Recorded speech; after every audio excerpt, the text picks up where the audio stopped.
no esta, hay otras. Yo lo planteo en este momento, en este contexto.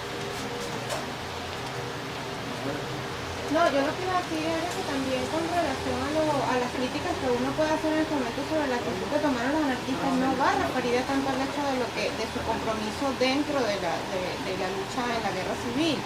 Porque yo no, o sea, creo que la crítica no está en que ellos hayan luchado contra el fascismo, quizás fueron algunas determinaciones como aliarse en el gobierno y tomar parte de cargos dentro del gobierno, que eso sí ha tenido algunas críticas. Pero lo que fue la lucha contra el fascismo, o sea, si nos ponemos a analizar cuál podría haber sido la actitud que tomaran los anarquistas, no luchar. El problema es que, claro, ellos sí establecían una diferencia. Ellos querían mantener la república y ellos querían hacer la revolución. ¿Qué pasa?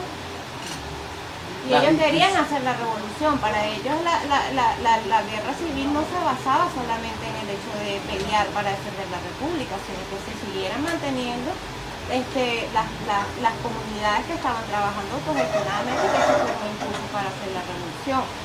Ahora, otra de las cosas que yo creo que tiene que ver con la diferencia entre el comunismo y el anarquismo es que los fines y los medios están definidos de manera muy distinta. Claro, hay muchas diferencias. Exacto. Por eso yo las centré en este aspecto. Y algo que tiene que ver, muy importante, que yo creo con el tema de la utopía, es el tema de la ética también, que es distinto al tema de la moral.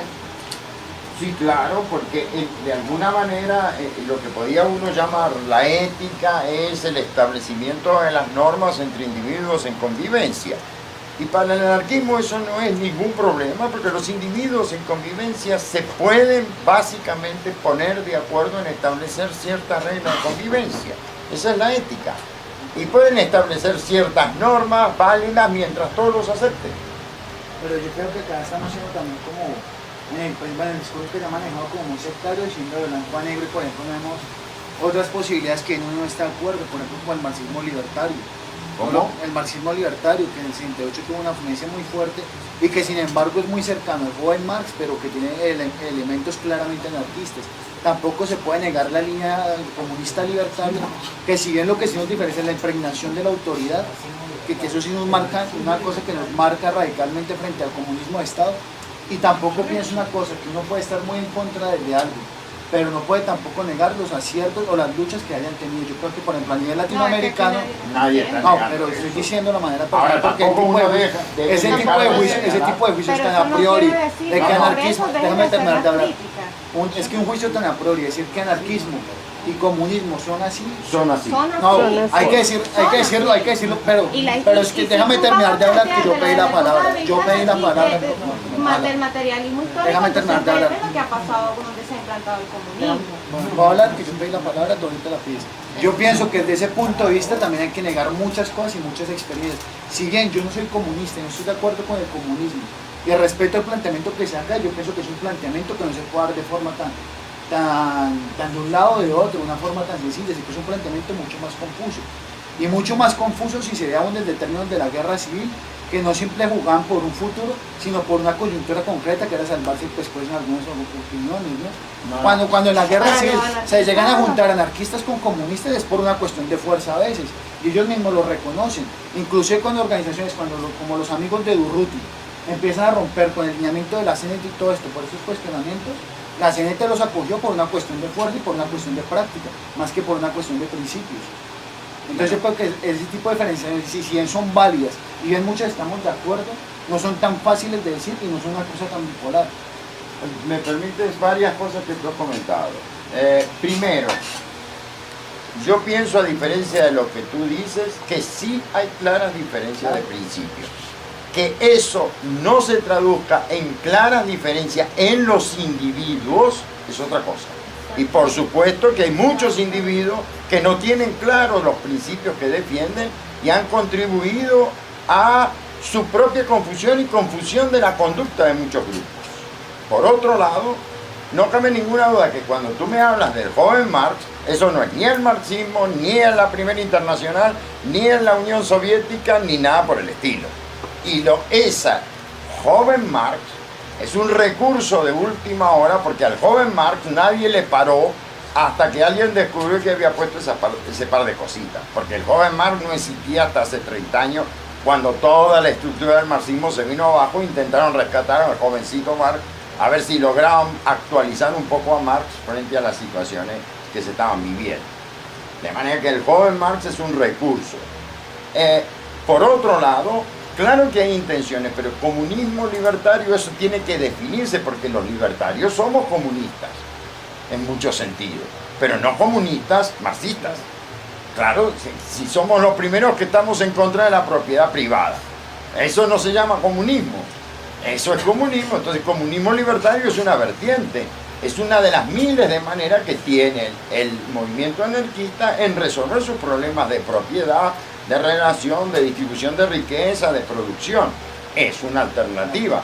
Ahora, por otro lado, tú mencionaste los errores en América Latina. Si pagamos errores, son los del marxismo. No cabe ninguna duda.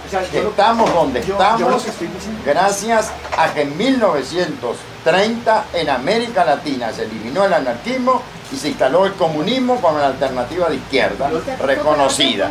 Y estamos pagando ese defecto. Yo lo único que digo es que, o sea, más allá de que yo sé que no hay diferencias, porque sí las hay, si no, no me enumeraría anarquista, pienso que sí hay que ser un poco más amplio en ese espectro y no ser tan doctrinario, como decía Bakunin, el dogma aburre, ¿no? O sea, ¿Cuál es el dogma en este caso? O sea, ¿qué llamas dogma? No, yo pienso, cuando uno dice que quién está bien y quién está mal desde un punto de vista... No, perdón, nadie dijo que está bien o está mal. Perdón. Que somos diferentes. No, pero tampoco tergiverse lo que hay hemos una dicho. diferenciación que tú dices que es muy clara. Yo dije una Y que hay una- diferenciación muy clara, que es una apreciación histórica. Eso no es un dogma, eso es un factum. Bueno, pero es que... Eso como se me dijera el dogmático, admite la ley de la ¿Cómo van gravedad. de un pensamiento utópico y de repente se escuda en un pensamiento histórico? ¿Cómo? O sea, vas hablando de utópico y ahorita estás dando una respuesta histórica. No, te estoy diciendo que es una cuestión de principio. No, es que yo entiendo. entiendo que los principios y las diferencias serán. Tú no Porque puedes es que- hacer de eso una barajita. No, yo no como puedo un- que sea una barajita, pero yo creo que sobre esas diferencias hay que especificar más y no es tan fácil como decirlo como una Digamos, entre baraja. el sino café como y la blanco o leche, negro. el café con leche no aclara principio. Pero es No, como eso puede- decir que, Ya va, pero uno, hay cuando una persona dice- que pidió la Sí, palabra. Antonio, Este- es lo mismo, Perdón. eso es Ya va. un principio. Antonio. Ya va, pidieron por aquí la palabra, el chico. Bueno, Ah, yo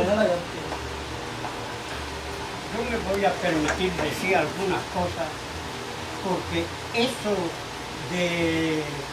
no te he entendido muy bien, ¿no? Porque estoy medio solo y habla un poco que no caracteriza. Eso de marxismo libertario. Tú conoces muy bien, has leído la Primera Internacional, cómo funciona. Has leído de la Primera Internacional. Cuando han roto en el 1872, ¿por qué rompieron?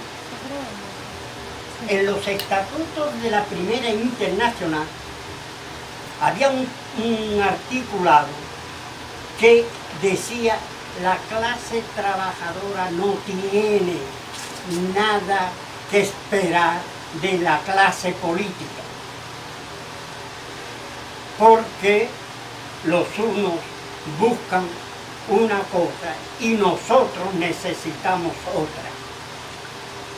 Esto, el grupo alemán, mayoría acomodada o como fuera, mayoría en el Congreso del 1872, hizo cambiar ese articulado. Y toda la tendencia bakuninista y proudhoniana se levantó y se marcharon.